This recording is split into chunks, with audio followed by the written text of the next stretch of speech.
Hi everybody, Neil Kravitz here. I hope you're enjoying these daily clinical pearls. Let's review a case that I received from a colleague, one of the great orthodontists in the country, but he asked me if I could review one of his cases. And it was a patient who relapsed, who had skeletal retrusion. Both the maxilla and the mandible were retrusive, and the maxillary and mandibular second molars were impacted. So you had vertical impactions of the second molars, and they had not erupted even into adulthood.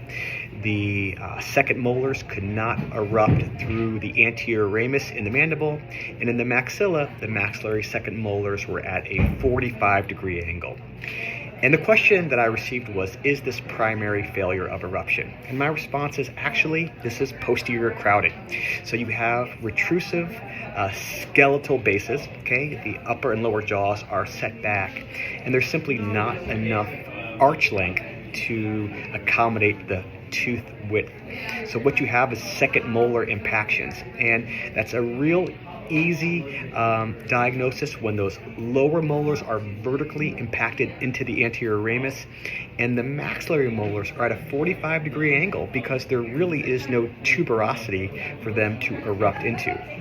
So what ends up happening, as happened in this case, is you lose the second molars. What needs to happen, it's always a very hard call, is that you almost need to take out the second premolars to make room for the second molars to erupt. And if the patient is skeletally retrusive, as this person was, you simply need a bimaxillary surgical advancement. So a lot of times you are in a challenging situation.